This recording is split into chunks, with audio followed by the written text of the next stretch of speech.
بسم اللہ الرحمن الرحیم۔ السلام علیکم عزیز طلباء، امید ہے آپ سب خیریت سے ہوں گے۔ عزیز طلباء، آج ہم آپ کے نصاب میں شامل سبق نمبر 16 ملی وحدت کا مطالعہ کریں گے۔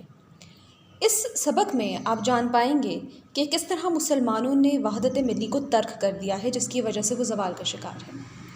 سب سے پہلے یہ جاننا ضروری ہے کہ ملی وحدت سے کیا مراد ہے۔ تو عزیز طلباء، لفظ ملی ملت سے منسوب ہے، جس کے معنی قومی اور اسلامی ہے۔ ملی وحدت، قومی وحدت، اسلامی وحدت۔ وحدت سے مراد ہے اتحاد ہونا، یکجہتی ہونا، اتفاق ہونا، مل جل کے اکٹھے رہنا، ایک دوسرے کے دکھ درد میں شریک ہونا۔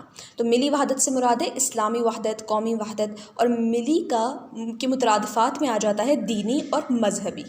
تو یہ ہے ملی وحدت سے مراد۔ آئیے سبق کی طرف بڑھنے سے پہلے کچھ خاص الفاظ ان کے معنی پڑھ لیں، تاکہ سبق میں جب یہ الفاظ آئیں تو آپ کو ان کو سمجھنے میں اور ان کے معنی یاد کرنے میں دقت نہ ہو۔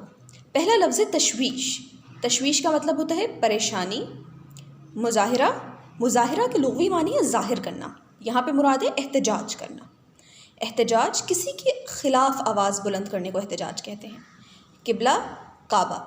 قبلہ کو اس جگہ کو کہا جاتا ہے جہاں پہ مسلمان رخ کر کے، منہ کر کے عبادت کرتے ہیں۔ ظلم و ستم، ظلم و زیادتی۔ پرستش، پوجا کرنا، عبادت کرنا۔ انتشار، انتشار کا ایک معنی ہے بے چینی، دوسرا ہم اس کو یہ بھی لے سکتے ہیں الگ الگ ہونا، انتشار پھیلانا، بکھر جانا، افراتفری پھیلانا۔ وحدت، ایک ہونا، یکجہت ہونا۔ مفکر، مفکر فلسفی کو کہا جاتا ہے، سوچ بچار کرنے والے کو کہا جاتا ہے۔ معتمر عالم۔ عزیز طلباء، لفظ معتمر کا مطلب ہوتا ہے کوئی مشاورتی کمیٹی، اجلاس، کانفرنس۔ معتمر عالم مسلمانوں کی تنظیم کا نام ہے۔ سینہ سپر ہونا، مقابلہ کرنا، جنگ کرنا۔ مفاد، فائدہ۔ آئیے عزیز طلباء سبق کا مطالعہ کرتے ہیں۔ حامد کو اسکول سے روزانہ 1 بجے چھٹی ہو جاتی تھی۔ اسکول گھر سے زیادہ دور نہ تھا، اس لیے وہ 1:30 بجے تک گھر پہنچ جاتا۔ آج 2 بج چکے تھے مگر حامد ابھی گھر نہیں پہنچا تھا، چنانچہ اس کی امی کو تشویش ہو رہی تھی، پریشانی اور ہو رہی تھی، فکر لاحق تھی۔ حامد کے ابا، ابھی حامد گھر نہیں پہنچا، خیریت ہے؟ حامد کی امی نے حامد کے ابا سے مخاطب ہوتے ہوئے کہا، گفتگو کرتے ہوئے کہا، بات کرتے ہوئے کہا۔ مخاطب کرنا، بات کرنا، گفتگو کرنا، کسی سے کلام کرنا۔ کیوں پریشان ہو رہی ہو سکتا ہے کہ راستے میں اس کی سائیکل خراب ہو گئی ہو یا کسی دوست کے ساتھ کہیں چلا گیا ہو، حامد کے ابا نے جواب دیا۔ ابھی یہ باتیں ہو رہی تھی کہ حامد گھر میں داخل ہوا۔ بیٹا کہاں رہ گئے تھے؟ امی نے حامد کو دیکھتے ہی کہا۔ امی، راستے میں شہر بھر کے کالج کے طلباء احتجاجی مظاہرہ کر رہے تھے، اس وجہ سے پولیس نے سڑک بند کر رکھی تھی، میں سڑک کے بجائے گلیوں میں سے ہوتا ہوا بڑی مشکل سے پہنچا ہوں، حامد نے جواب دیا۔ بھائی کیسا مظاہرہ تھا؟ حامد کے ابا نے پوچھا۔ 2 دن پہلے جمعے کے دن مسجد اقصیٰ کے باہر اسرائیلی فوجیوں نے ان نہتے فلسطینیوں پر گولی چلا دی جو جمعے کی نماز ادا کرنے مسجد کے باہر جمع ہو رہے تھے، یہ احتجاج اسی سلسلے میں تھا، حامد نے جواب دیا۔ بیٹا، یہاں پہ نہتے سے مراد ہے ہتھیار کے بغیر خالی ہاتھ۔ حامد، جلدی سے منہ ہاتھ دھو لو اور کپڑے تبدیل کر کے کھانے کی میز پر آ جاؤ، کھانا تیار ہے۔ امی، میں ابھی آیا، یہ کہہ کر حامد فوراً اپنے کمرے میں چلا گیا۔ کھانا کھاتے ہوئے حامد نے ابا جان سے پوچھا، ابا جان کچھ اس بارے میں بتائیے کہ اسرائیلی فلسطینیوں پر کیوں ظلم ڈھا رہے ہیں اور ساری دنیا کے مسلمان اس کے مظالم کا منہ توڑ جواب کیوں نہیں دیتے؟ حامد، کھانا کھانے کے بعد میرے کمرے میں آؤ، میں تمہیں اس بارے میں تفصیل سے بتاؤں گا، وضاحت سے بتاؤں گا۔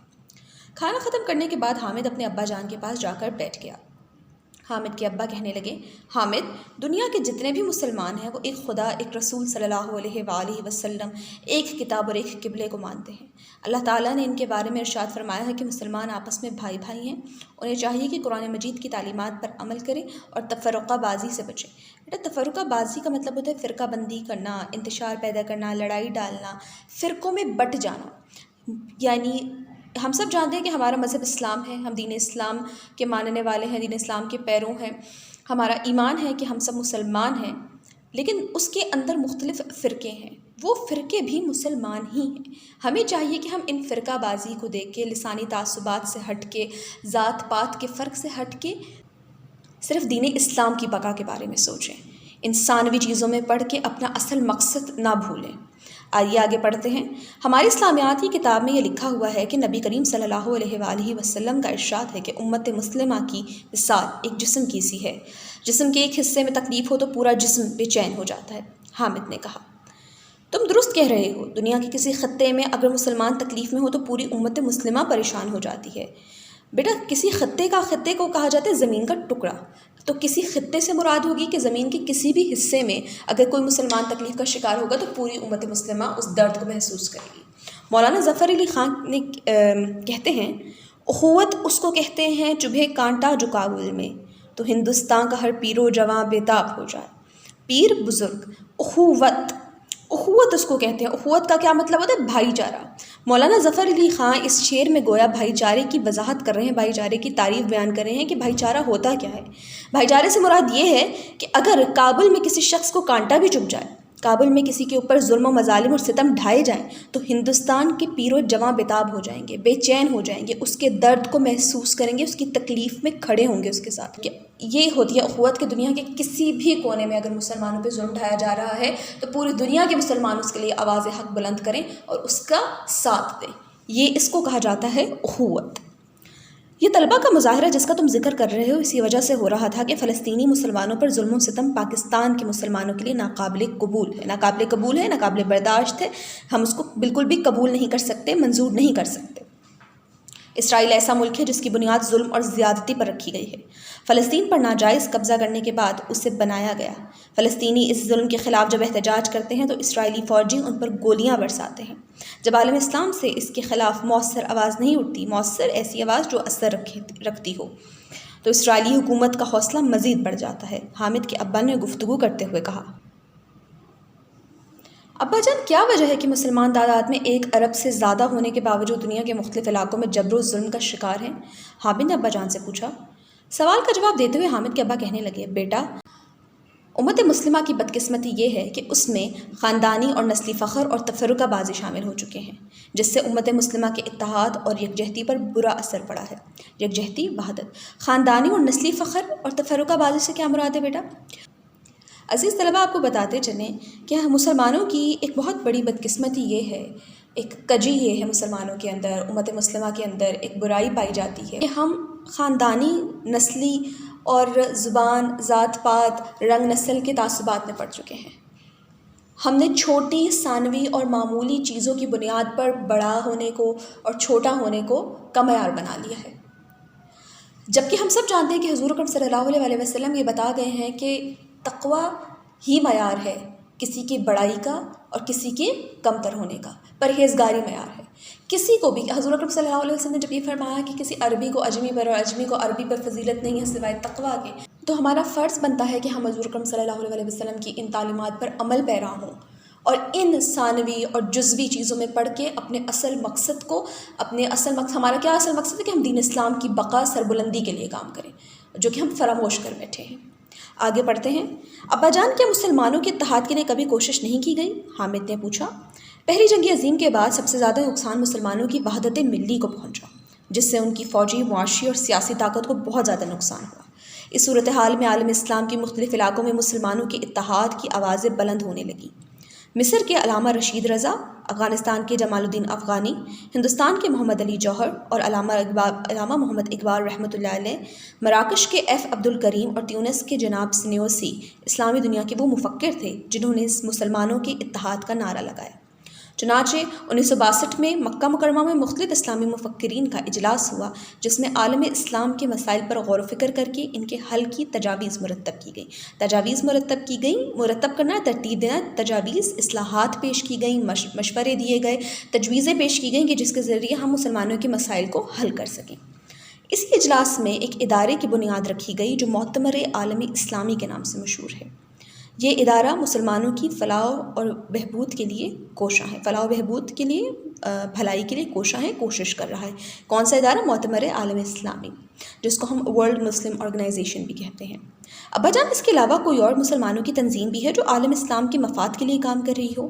ہاں بیٹا، تنظیم عالم اسلامی OIC، جس کے تحت مسلمان ملکوں کی متعدد سربراہی کانفرنسیں ہو چکی ہیں، بہت سی کئی۔ ان کانفرنسوں میں مسلمان ملکوں کے سربراہ مسلمانوں کو درپیش سیاسی اور معاشی مسائل اور ان کے حل پر غور و فکر کرتے ہیں۔ لفظ درپیش کے لغوی معنی ہے سامنے، روبرو، تو یہاں پہ مراد ہوگا درپیش مسائل، یعنی سامنے آنے والے، پیش آنے والے مسائل پر غور و فکر کرنا۔ ابا جان، اس کے باوجود اسلامی ممالک میں وہ اتحاد نہیں ہے جس سے اسلام کے دشمن خوف زدہ ہوں۔ بیٹا تم درست کہہ رہے ہو، بدقسمتی سے مختلف اسلامی ممالک کے حکمران اپنے اپنے مفادات کے لیے دشمنوں کے خلاف سینہ سپر ہونے کے بجائے ان کا ساتھ دیتے ہیں۔ مثلا اسرائیل فلسطینیوں کا دشمن ہے، لیکن بعض اسلامی ممالک کے حکمران فلسطینی مسلمانوں کا ساتھ دینے کے بجائے اسرائیل کے ساتھ تعلقات قائم رکھے ہوئے ہیں۔ اس نااتفاقی نے ابھی تک عالم اسلام کو ملی وحدت کی منزل تک نہیں پہنچنے دیا۔ ابا جان، عالم اسلام میں حقیقی اتحاد کیسے قائم ہو سکتا ہے؟ حامد، اس کے لیے انہیں صحیح معنوں میں اسلامی تعلیمات پر عمل پیرا ہونا ہوگا، عمل کرنا ہوگا۔ ایسے ملک حکمرانوں سے جان چھڑانی ہوگی جو ملی مفاد پر ذاتی مفاد کو ترجیح دیتے ہیں۔ بیٹا، ملی مفاد ہوتا ہے قوم و ملت و مذہب کا فائدہ، ٹھیک؟ ذاتی مفاد ہوتا ہے کسی شخص کا ذاتی فائدہ، کسی شخص کی ذاتی مفادات جو ہوتے ہیں، اس کی ذاتی اغراض و مقاصد جو ہوتے ہیں، یہ ترجیح دینا، فوقیت دینا۔ یہاں پہ حامد کے ابا یہ بتا رہے ہیں کہ مسلمانوں میں اتنی بصیرت ہونی چاہیے، اتنی وسعت نظری ہونی چاہیے کہ وہ جان جائیں کہ ان کے برسر اقتدار حکمران کیسے ہیں، کیا وہ ملی مفاد کو ذاتی مفاد پر ترجیح دیتے ہیں یا اپنے ذاتی مفاد کو ملی مفاد پر ترجیح دیتے ہیں۔ تو اس بارے میں مسلمانوں کو بابصیرت ہونا، وسعت نظری کا مظاہرہ کرنا چاہیے۔ انہیں پاکستانی، ایرانی، افغانی، عراقی اور مصری ہونے کے بجائے حقیقی معنوں میں مسلمان بننا ہوگا۔ علامہ اقبال کہتے ہیں، بتانے رنگ و خوں کو توڑ کر ملت میں گم ہو جا، نہ تورانی رہے باقی، نہ ایرانی نہ افغانی۔ علامہ اقبال کیا خوب فرماتے ہیں کہ رنگ و نسل، رنگ و خون کے بتوں کو توڑ کر ملت میں گم ہو جاؤ، ایک ملت میں ضم ہو جاؤ، اپنے آپ کو ایک ملت کے اندر جوڑ لو، ایک ملت میں متحد ہو جاؤ کہ نہ کوئی تورانی رہے، نہ ایرانی رہے، نہ افغانی رہے، بلکہ سب کی شناخت اور پہچان ایک ہی نام سے ہو کہ یہ مسلمان ہے۔ سب کی پہچان اور شناخت کا ایک ہی منبع و مرکز ہو کہ یہ سب مسلمان و ملت اسلامیہ سے تعلق رکھتے ہیں۔ ابا جان، بہت بہت شکریہ، آج مجھے پتہ چلا ہے کہ اسلامی وحدت کا کیا مطلب ہے اور اسے کس طرح قائم رکھا جا سکتا ہے۔ عزیز طلبہ، امید ہے کہ آپ نے اس سبق کے مطالعے سے بہت کچھ سیکھا ہوگا، اسلامی تنظیموں کے بارے میں جانا ہوگا، ملی وحدت کے بارے میں آشنائی حاصل کی ہوگی۔ اب اس سبق کے مطالب کو صرف امتحانی نقطۂ نظر سے ذہن میں مت رکھیے، بلکہ جو بھی نیا سبق ہوتا ہے وہ پڑھتے ہوئے اپنے ذہن میں یہ بات رکھیں کہ اس سے ہمیں اپنے شخصیت، کردار اور اپنی معلومات میں اضافہ کرنا ہے۔ آپ کا مقصد صرف امتحانات میں نمبر لینا نہیں ہونا چاہیے، بلکہ کسی بھی نئے سبق سے یہ دیکھیے کہ اس سے میری شخصیت میں، میری ذات میں کیا تبدیلی آ سکتی ہے، کیا مثبت چیز ہے جو میں سیکھ سکتی ہوں اور اپنی ذات کا، اپنے صفات کا حصہ بنا سکتے ہیں۔ تو عزیز طلبہ، اس سبق کو اچھے سے ذہن نشین کیجئے، اہم نکات کو اپنے ذہن میں رکھیے، مشکل الفاظ کے معنی ازبر کیجئے۔ انشاءاللہ کل آپ کے ساتھ نئے سبق کے ساتھ حاضر ہوں گے۔ اپنا بہت خیال رکھیے گا۔ اللہ حافظ۔